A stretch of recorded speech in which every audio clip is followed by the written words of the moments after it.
ইউনিয়নের কমিটিকে কেন্দ্র করে গতকাল রাত্রে কিন্তু এখানকার যারা কমিটি প্রার্থী রয়েছে, বিভিন্ন সাধারণ সম্পাদক, সভাপতি যারা পদপ্রার্থী রয়েছে, তারা কিন্তু গতকাল রাত্রেই কিন্তু মশাল মিছিল করেছে। এছাড়াও আমরা যেটা লক্ষ্য করেছি যে এখন পর্যন্ত যে তারা অনির্দিষ্টকালের জন্য যে হরতাল দিয়েছিল, সেই হরতাল কিন্তু চলমান রয়েছে। এবং আমরা যদি একটু দেখানোর চেষ্টা করি আপনাদেরকে যে এখানে কিন্তু বাঁশ দিয়ে বা কলা গাছ দিয়ে বিভিন্ন জিনিস দিয়ে কিন্তু এখানে আটকিয়ে রাখা হয়েছে। এছাড়াও আমরা দেখতেছি দুই পাশে, রাস্তার দুই পাশে যারা জনগণ রয়েছে, সাধারণ পাবলিক, তারা কিন্তু এই পাশ থেকে ওই পাশে যাইতে পারতেছে না, ওই পাশ থেকে এই পাশে আসতে পারতেছে না। শুধুমাত্র যারা চিকিৎসা বা রুগী রয়েছে সেবা নিচ্ছে, তারাই শুধুমাত্র যাওয়া আসা করতেছে। আমরা বেশ কয়েকজনের সাথে কথা বলেছিলাম এখানকার ইউনিয়ন সভাপতি, সেক্রেটারি সাথে। তাদের দাবি একটাই যে তারা পকেট কমিটি চায় না, তারা নির্বাচনের মাধ্যমে মূলত কমিটি চায়।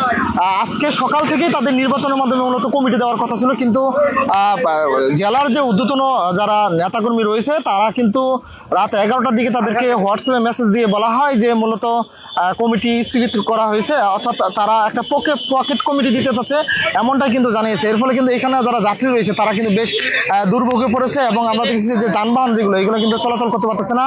এই রাস্তার মধ্যে যে ব্যারিকেড, সেটা কিন্তু ব্যারিকেড দিয়ে দেওয়া হয়েছে। এবং আমরা দেখতেছি যে সাধারণ জনগণ যারা রয়েছে, তারা বিশেষ করে কিন্তু বেশি দুর্ভোগে পড়েছে। আমরা যদি একটু জানানোর চেষ্টা করি যে আপনাদেরকে, যে কয়েকজন যদি স্থানীয়দের সাথে আমরা একটু কথা বলি, তাহলে হয়তো জানাতে পারবো যে তারা যে দুর্ভোগের পড়েছে সেটা। এছাড়াও যদি আমি একটু বলে রাখি যে আপনাদেরকে, যে স্থানীয় যারা নেতাকর্মী রয়েছে তাদের সাথে আমরা কথা বলেছি, তারা আমাদেরকে যেমনটা জানিয়েছে যে মূলত যে দুর্ভোগ এখানকার, তারা মূলত তাদের কমিটি চাই, কমিটি দিয়ে দিলেই তাদের যে হরতাল সেটা তারা প্রত্যাহার করবে। এছাড়া যতদিন পর্যন্ত কমিটি না দেওয়া হবে ততদিন পর্যন্ত তাদের এই হরতাল অব্যাহত থাকবে, তেমনটাই জানিয়েছে। আমরা যদি কয়েকজন যারা এখানকার মূলত পথচারী রয়েছে তাদের সাথে কথা বলি এবং নেতাকর্মীদের সাথে কথা বলি। জি, আমি বেলাজান থেকে বালিয়াডাঙ্গি যাচ্ছিলাম। আমি মনে করলাম শীতের সকালে মনে হচ্ছে যে এখানে অ্যাক্সিডেন্ট হয়েছে, এই জন্য রাস্তা অবরোধ হয়েছে। কিন্তু এখানে দলীয় একটা কোন্দলের জন্য তারা কমিটি গঠন করবে না কি করবে, এখানে মানুষকে যে হয়রানি করাচ্ছে, এটা আমাদের জন্য অনেক ভোগান্তি।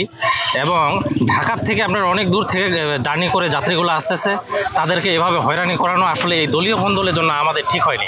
আমরা এরকম একটা কোন্দলের জন্য আমরা এইভাবে দেশ, যে 24 সালে যে আমাদের হয়েছে, যে একটা স্বাধীনতা হয়েছে, আমরা এভাবে চাইনি।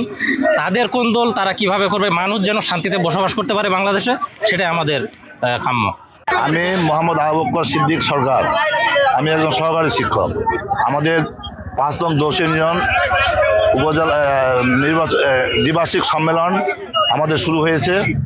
আমরা উৎসব জনমুখর পরিবেশে আমাদের সম্মেলনের স্বতঃস্ফূর্তভাবে শুরু হয়েছে। আজকে আমাদের সকাল 11টায় ভোট শুরু হবে। হঠাৎ করে কে বা কার মেসেজে রাতে 12:30টার দিকে আমাদের এই ভোট বন্ধ করে দেওয়া হলো। কেন দেওয়া হলো, কার নির্দেশে দেওয়া হলো আমরা জানি না। আমরা শীতের মধ্যে সমস্ত প্রার্থীরা প্রতিটি ভোটারের দ্বারে দ্বারে আমরা গিয়েছি। আমরা চাই গণতান্ত্রিক অধিকার প্রতিষ্ঠিত হোক। তা না করে কার নির্দেশে যারা আওয়ামী দুঃশাসনের আমলে যারা সুযোগ সুবিধা নিয়ে এই আওয়ামীদের সাথে যারা আঘাত করে চলে, তারা আজকে পাকেট কমিটি করতে চায়। এই পাকেট কমিটি করার ষড়যন্ত্রে তারা লিপ্ত হয়েছে। এই জন্য তারা আমাদের কমিটিকে ভোট আমাদের স্থগিত করাইছে।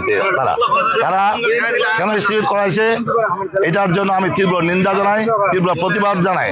আমি আমার এই নির্বাচন যতক্ষণ পর্যন্ত তারা করতে দিবে না, আমাদের এই নির্বাচনের কাজ যতক্ষণ পর্যন্ত তারা স্থগিত রাখবে, ততক্ষণ পর্যন্ত আমাদের এই হরতাল চলবে।